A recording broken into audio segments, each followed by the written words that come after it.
E aí, minha gente, sejam bem-vindos então ao nosso espaço jovem aqui da Vila Rodrigues. Nós estamos então iniciando a lição número 1 aqui com o tema liberdade. Então estamos aqui iniciando mais um ano juntos, estudando a lição dos jovens. E para a lição número 1, a gente trouxe uma proposta diferente aqui para nós, que estamos trazendo aqui então para vocês o estudo da lição junto com a nossa classe dos jovens. Nós vamos mostrar aqui a galera que fica conosco, comigo e com a Esté aqui, na igreja da Vila Rodrigues. Então, eu gostaria de estar chamando então o pessoal, dar um salve para o pessoal na câmera aí. E é isso, dá um feliz sábado aí, Gustavo, você que está com o primeiro microfone. Feliz sábado, pessoal, estou muito feliz aqui. Vamos começar, né, nossa lição, né, com o nome O Espírito de Cristo. Né, a primeira lição desse nosso trimestre, né, com o tema liberdade. Vamos apresentar primeiro, passa para o pessoal aí. Vai lá. Próxima. Olá, tudo bem, gente? Eu sou a Carolina. Oi, eu sou a Fernanda. Oi, eu sou a Laís. E aí, galera, eu sou o Everton. Passa para os meninos e Alcenir ali. Meu nome é Vitor. Meu nome é Fernando. Meu nome é Alcenira. Perfeito, então aí está o pessoal aqui da nossa classe dos jovens e a gente vai discutir aqui sobre a lição número 1, o Espírito de Cristo, conforme o Gustavo já introduziu aqui para nós, tá? Então, gostaria de estar perguntando então, Gustavo e pessoal, o que vocês entenderam aqui dessa tirinha da semana, em que mostra especialmente Pedro, Jesus, depois no outro quadrinho. E aqui depois vemos uma realidade dos nossos dias atuais. O que vocês entenderam dessa imagem aqui? Compartilhe com o pessoal aí. Aqui a gente vê, né, uma representação do relato bíblico, né, quando Jesus foi preso, né, e Pedro utilizou de violência, né, para tentar libertar Jesus, né, para tentar trazer o reino de Deus, né, para a terra, né. Mas a gente percebe que o caminho de Cristo foi diferente, né. Cristo, ele decidiu pelo amor, né? Ele decidiu curar quem estava perseguindo ele. Sendo que hoje em dia muita gente tentaria fazer a mesma coisa que Pedro. Né? Bom, a tirinha dessa semana fala muito sobre o espírito de Pedro, né? Muitos cristãos falam, eu estou convertido, mas eu ainda tenho o espírito de Pedro, né? Esse espírito de violência, como o Gustavo falou. Aqui o Pedro ele arranca a orelha do soldado fora, né, com uma espada. E, inclusive, o texto-chave da semana está relacionado com essa questão do espírito de Cristo e o espírito de Pedro serem diferentes dentro da igreja, né? Então, aqui no último quadrinho fala a tropa de quem tem o espírito de Pedro. Aí está lá um monte de curtidas e um monte de gente que agiria da mesma maneira, que vai totalmente contra o que o espírito de Jesus pregava para eles naquela época, né?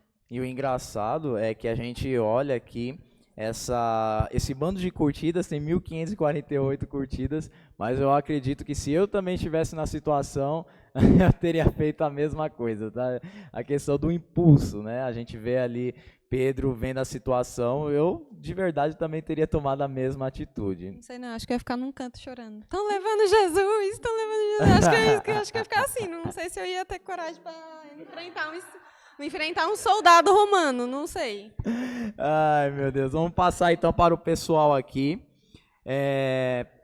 Então a gente passa agora para a lição do domingo e gostaria de estar passando para a Carol aqui, que a lição ela inicia, Esther, comentando sobre a questão histórica. Então a gente volta lá antes da Idade Média, no qual Constantino ali estava presente, a questão do Tratado de Milão, né? O Edito de Milão, que foi feito no ano de 313 depois de Cristo. E eu gostaria de estar perguntando, Carol, para você, compartilhe com o pessoal, o que foi o Edito de Milão, o que se tratava esse negócio aí? Bom, o Edito de Milão, eu até marquei aqui a lição, gente, que eu estudei ontem.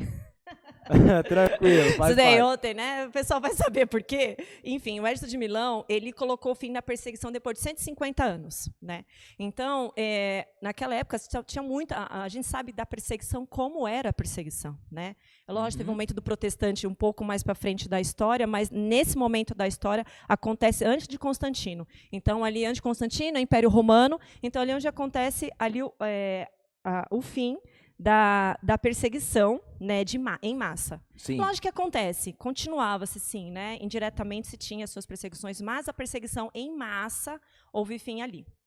Para você perceber, antes desse Tratado de Milão, a lição comenta que foi 150 anos de perseguição. Foi a questão, se você puxar em profecias, você que gosta muito, Lister, a parte dos selos ali, comenta dos cavalos, e o cavalo vermelho representa especialmente essa época que antecede o Tratado de Milão, que fala das perseguições ali que aconteciam no Coliseu Romano, com as guerras também dos gladiadores que existiam ali, matava os cristãos nas feras, né, e tudo, uma história toda aí muito complicada.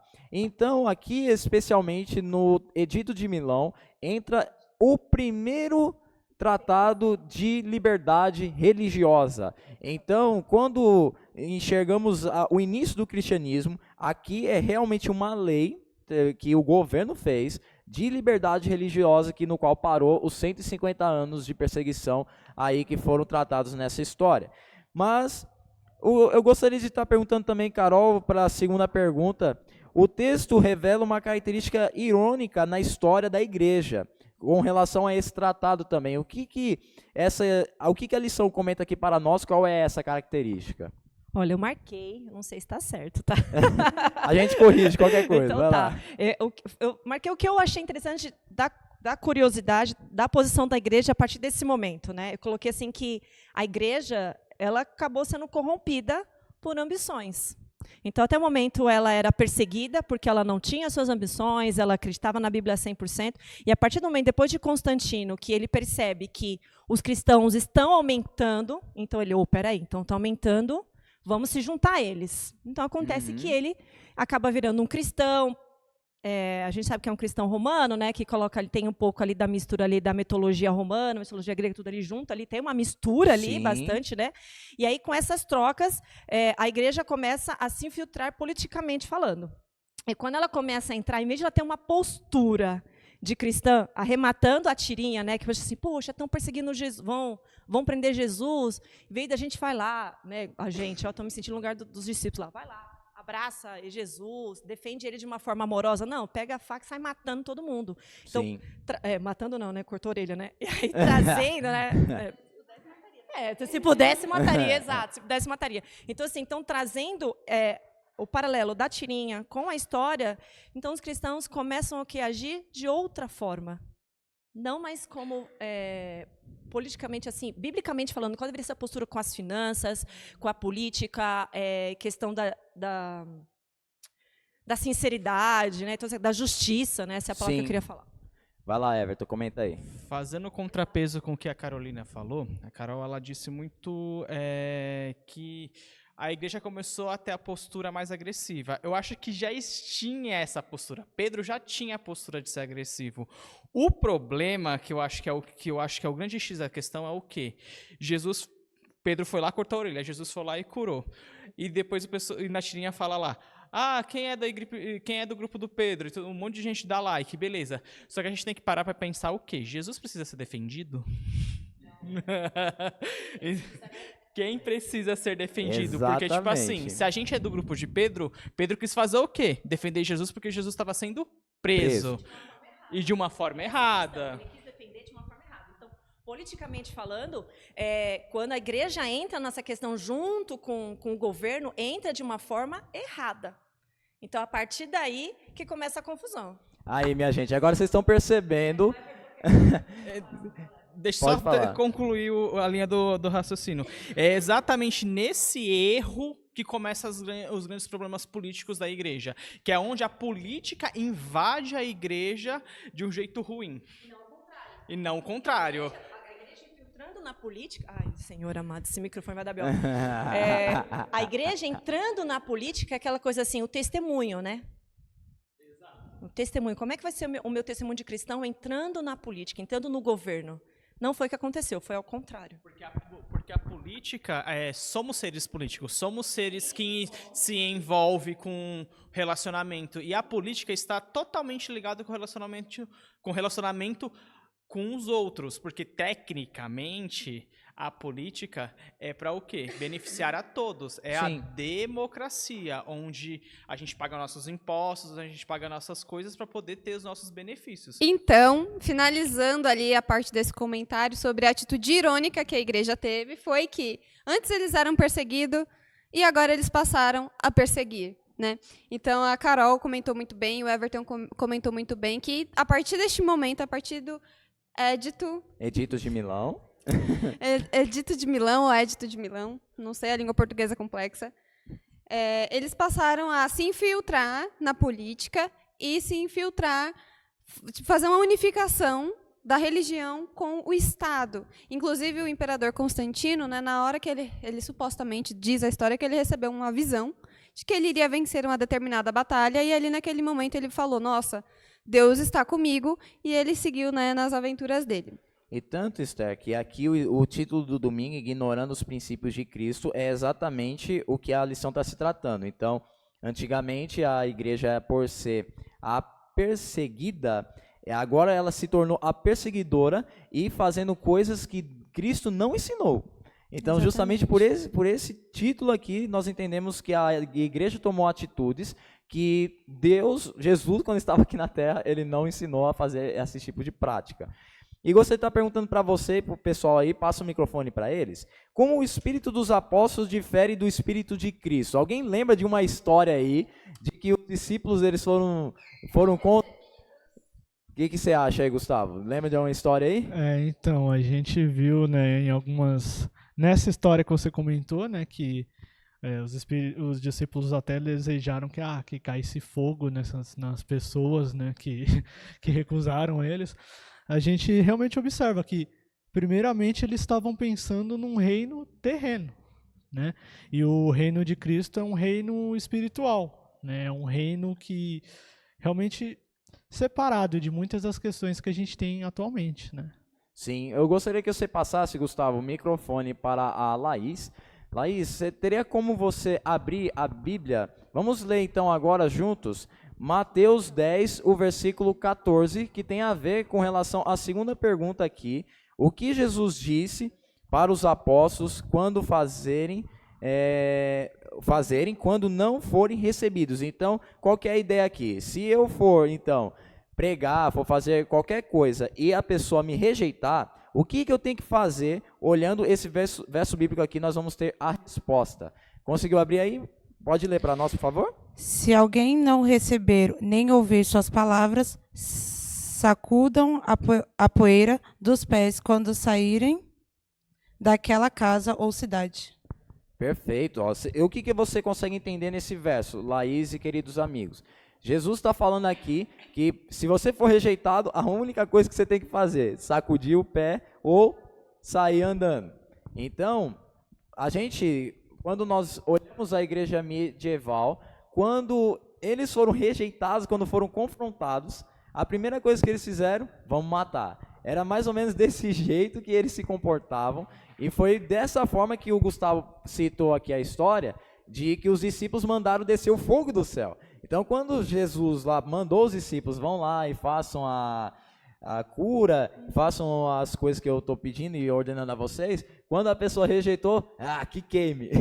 E essa atitude dos discípulos está muito fundamentada no Antigo Testamento.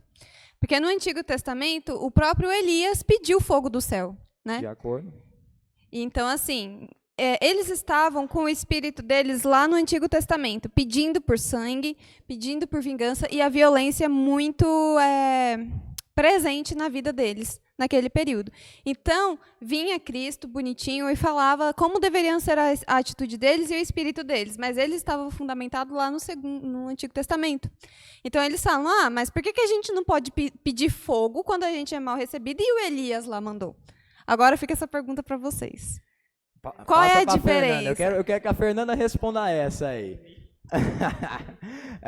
Pergunta surpresa. Ô, Fernanda, por que Elias pediu para que o fogo descesse lá no Monte Carmelo?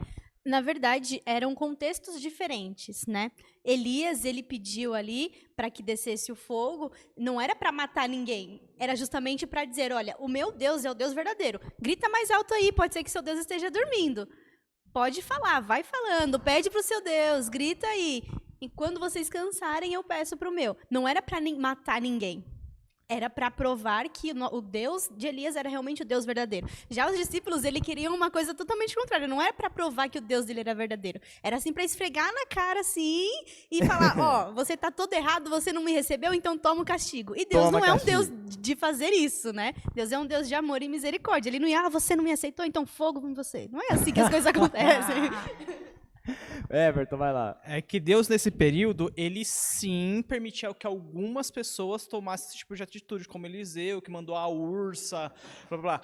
Nesse contexto, Deus permitia que algumas pessoas tinham tal poder. Mas nesse contexto de Elias, é muito prático, porque Deus permitiu, porque estava zombando.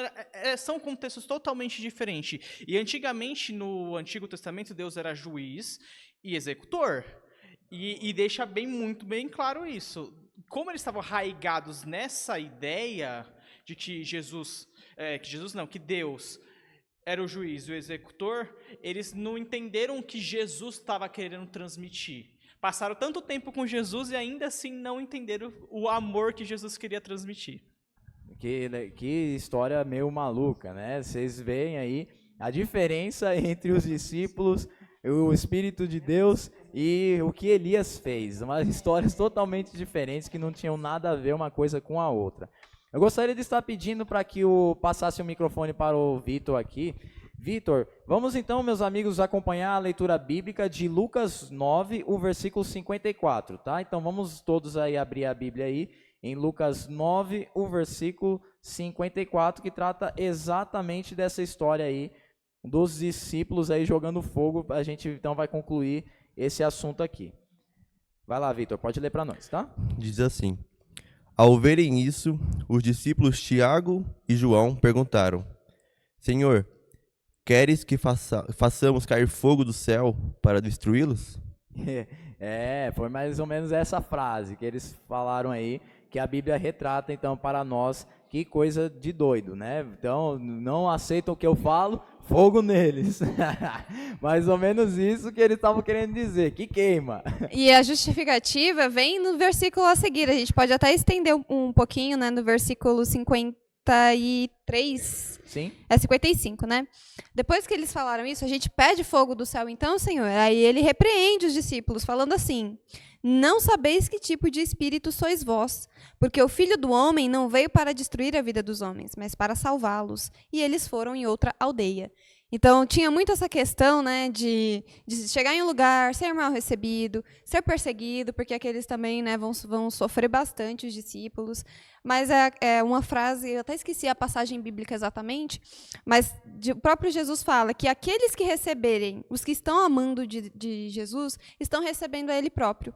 Então, fica o conselho para as outras pessoas receberem bem aqueles que vieram a serviço, né, estão ali pela missão. Porque quem recebe bem, quem está na missão, recebe o próprio Jesus Cristo, né? Recebe o próprio Deus. Perfeito. Então, passa para o Gustavo ali, a gente vai, então, agora se tratar sobre o momento hipertexto, que no qual a palavra aqui é a palavra exemplo. Então, nesse momento, vai entrar, então, o vídeo que o Davi Pimentel vai fazer com o convidado, e a gente já volta aí depois do vídeo dele. Oi pessoal, eu sou o Davi Pimentel e hoje estamos aqui com o Daniel Veronese, aqui na Igreja Adventista da Vila Yara. Ele que aqui tem o cargo de distrital dos desbravadores e líder. Ó, pessoal, ele é uma pessoa muito importante. E ele aqui foi o nosso convidado e vamos perguntar para ele sobre o que ele acha da palavra-chave dessa semana. Daniel, o que para você significa a palavra-chave exemplo? Exemplo para mim, eu lembro de Jesus. Quando ele veio aqui, ele deu o maior exemplo de ser humano, né? Então, nós aqui, tanto na igreja, no trabalho, até nos desbravadores, né? Como líder, a gente tem que trabalhar o exemplo para que outras pessoas possam seguir, assim como nós estamos aqui na Terra para seguir Jesus. Então, exemplo para mim é mais a gente se basear num cristão, e a gente está aqui na Terra para fazer tudo o que Jesus fez pela gente também. Muito obrigado, Daniel. Então essa aqui foi a opinião do nosso convidado, mas Lua, agora é com você. O que você pensa sobre a palavra-chave dessa semana? Obrigado, Davi, pela entrevista e um abraço para você aí, o seu irmão que estão fazendo aí essas gravações do Momento Hipertexto. Vocês são top, nota 10. Então, estamos aqui na classe ainda, agora nós vamos tratar sobre a palavra exemplo, que é o do Momento Hipertexto aqui. E gostaria, então, Gustavo, comece com você. O que vem à sua mente quando vem essa palavra? Exemplo. Na minha cabeça vem a palavra guia, né? Guia? Uma indicação, um exemplo é uma indicação de como agir e de como fazer alguma coisa, né? É um caminho. A dona Alceneira tá quietinha demais, né? Vamos passar para ela ali, né? Ela veio para a classe dos jovens e se intrometer aí, agora vai aparecer no vídeo. Exemplo, para mim, é referência. Né? Certo. É referência de alguém que está te passando o melhor. Embora o exemplo a gente pode ter os dois, né? Um bom exemplo e um mau exemplo. O bom exemplo você vai edificar a pessoa, você vai melhorar, né? Com o exemplo dessa pessoa você vai se tornar uma pessoa melhor.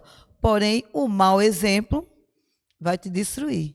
Porque se você for por caminho do mau exemplo, você também vai ser destruído, porque você vai por um caminho que não é o correto, que não é o certo. Então, o exemplo tem esses dois lados. Então, qual é o que nós vamos seguir? O mal ou o bom? Beleza. E mais uma visão. Fernando, você também conseguiria falar para nós aí o que você acha sobre a palavra exemplo?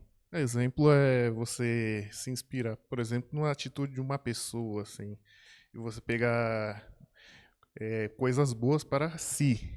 E maus exemplos é quando você sabe que a pessoa está agindo de forma errada, mas mesmo assim você dá apoio para ela e quer fazer as mesmas coisas que ela está fazendo. Perfeito. E aí, passa para o pessoal ali, da galera que gosta de falar, né, Esther? Passa para a Fernanda. Enquanto a Fernanda está procurando aqui a palavrinha, eu acho não, exemplo também é modelo. Certo. Né? Então, assim, vamos colocar lá, não sei o que, exemplo.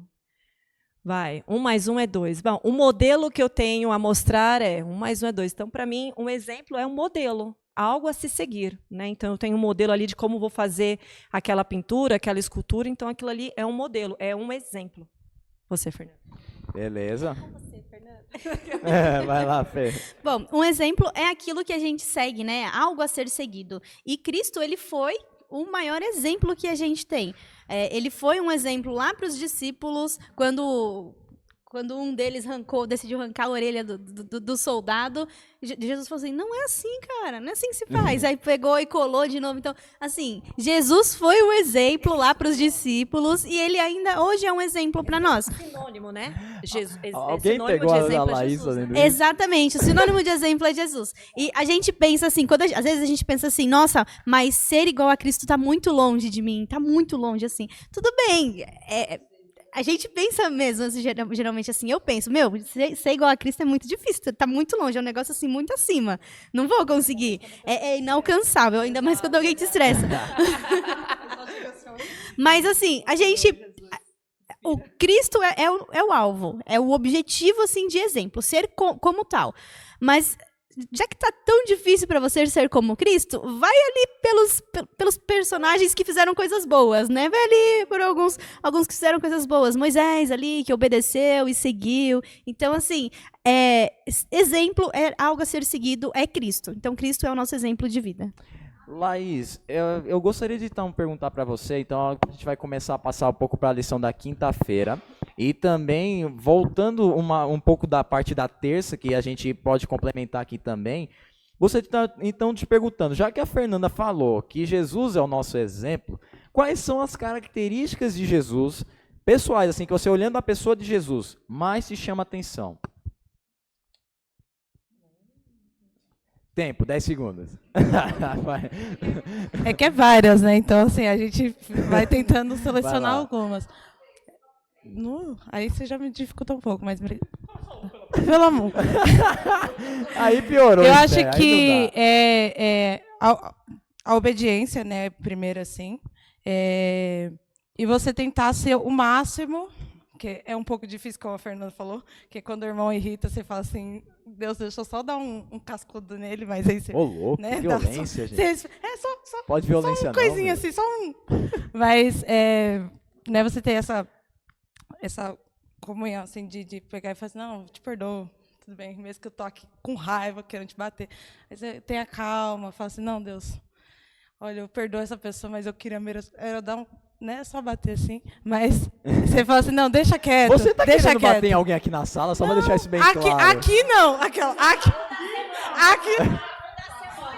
Deixa quieto, deixa quieto. Não é possível, tá se falando tanto de bater em alguém aqui, não é possível. Eu acho que... Exato.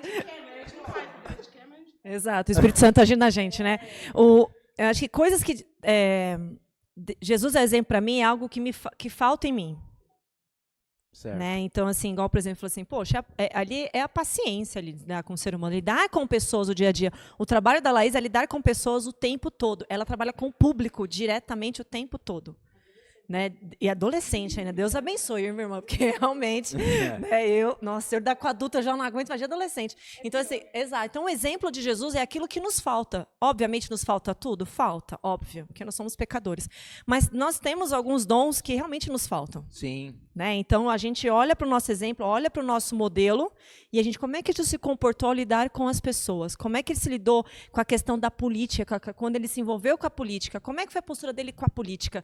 Como é que foi a postura dele com os governadores, com o cobrador de impostos? Como é que foi a posição dele referente a isso? Que é trazendo para a lição, né? É isso. Eu acho que a maior característica de Jesus que me chama a atenção mesmo é o sacrifício.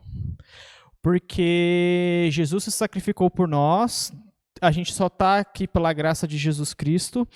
E quantas vezes a gente se sacrifica pelo próximo? Quando a gente para de olhar para o nosso próprio umbigo e a gente começa a olhar o problema do próximo. Porque, tipo assim, trazendo isso para a política, o que é a política, né? É trazer o melhor para o próximo através dos recursos que esses próximos dão para a gente, para poder melhorar a vida para eles. Jesus, o grande diferencial de Jesus é o quê? Ele deu tudo e não recebeu nada. E eu acho muito legal isso, porque, tipo assim, Jesus deu tudo pra gente, deu a salvação, deu a esperança de que, mesmo a gente pecando, a gente pode ser salvo. E o que a gente, como contribuinte, deu pra Jesus? A gente dá raiva, a gente dá dor de cabeça, a gente quer bater as pessoas. Então, eu acho muito interessante isso. O sacrifício eu acho que é a maior característica que eu vejo assim de Jesus, porque se a gente for jogar naquela ideia da tirinha de novo, se eu fosse Pedro... Não, se eu fosse Deus, filho, eu não ia descer do meu trono de glória pra uma criatura que eu fiz, faço entendeu? a mesma comparação, Everton, porque eu acho que com o espírito de agir no impulso que eu tenho, parecido com Pedro, ainda bem que Deus é Deus, que se eu tivesse no lugar dele, talvez muitas coisas ruins teriam acontecido. Pois é, a gente não tem essa qualificação, só Deus mesmo para ser Deus, né? Bom, eu fico pensando aqui que os discípulos tiveram que melhorar muitas coisas neles, né? Principalmente Paulo. Paulo fala, sede imitadores de Cristo. Mas para ser imitador de Cristo, você tem que deixar de lado essas características que são negativas, né? O estresse, a falta de paciência, a agressividade, o rancor, as mágoas. E para isso a gente tem que deixar de lado para ser, de fato, imitadores de Cristo, né? Então agora nós entramos na lição da sexta-feira e gostaria de estar chamando o Henrique aqui para estar participando com a gente. O Henrique chegou aqui no meio da conversa nossa, né, que estamos gravando durante o sábado de manhã aqui na lição dos jovens. Então, Henrique, pergunta pessoal, o que é a liberdade religiosa para você? Para mim, a liberdade religiosa ela pode ser vista de duas formas, a humana e a divina. A divina é o que a gente chama de livre-arbítrio, que é a gente poder ou não escolher a Deus, porque isso é uma escolha totalmente nossa. Se nós vamos seguir a Cristo, se nós vamos acreditar nele ou não. Agora, a liberdade religiosa humana, acredito eu que é aquilo, você pode acreditar no que você quiser, que eu acredito no que eu quero, entende? É isso aí, tá vendo? O menino chegou, já falou a resposta correta. Rapaz, parabéns. Carol, eu quero que a sua visão também. O que você acha sobre essa palavra? Liberdade religiosa. Estava tentando lembrar o que eu estudei na semana, que a lição fala exatamente sobre esse trecho da liberdade religiosa, né? E eu vou trazer o contexto, a questão do perigo que está se tornando a liberdade religiosa. Certo. Né? Que é assim, hoje está se defendendo a minha verdade individual. Então, a verdade Carolina, verdade Fernanda, verdade Everton. Não estamos defendendo uma verdade única. Isso, lembrei que a lição fala. A verdade única. Que a lição fala, qual que é a verdade única? É seguir a Cristo. O que Jesus fala? Guardar o sábado, honrar teu pai e tua mãe, e tal, a morte, não tem segunda... Não tem. Jesus vai voltar, vai ressuscitar, não tem um mundo paralelo. Então, assim, essa é a verdade única. Então, a questão da liberdade religiosa hoje, ela está abordando esse lado. Cada um defende a sua verdade, que está errado. Porque a Bíblia fala que há uma única verdade, e a Bíblia não deve ser alterada nem uma vírgula. Né? Então, a gente tem que tomar muito cuidado com isso. Que essa questão de defender a liberdade religiosa, mas eu tenho que defender a liberdade religiosa perante Cristo, perante o que Deus deseja e quer para cada um de nós e para a humanidade como um todo. Perfeito. Então, nós vamos tratar esse trimestre exatamente sobre isso. A liberdade religiosa em diversas eras, desde a época antiga ali, no Novo Testamento, no Antigo também, passando pela Idade Média e chegando nos nossos dias atuais. E para finalizar então o assunto que nós estávamos conversando sobre a questão aqui de Pedro, os discípulos, como a gente vai ter duas perguntas aqui então para finalizar, como que a gente pode tirar esse velho ditado, não levamos desaforo para casa? Bom, eu acho que o maior exemplo, como a gente unanimemente chegou aqui, unanimamente? Vocês que sabem. De uma maneira geral, a gente chegou aqui que Cristo é o nosso exemplo, né? Então, a gente não vai levar desaforo para casa porque o próprio Cristo não ensina isso. Ele ensina que se você for mal recebido em um lugar, se alguém te trata mal, tira o pó do seu sapato, tira o pó das suas sandálias e segue o teu caminho.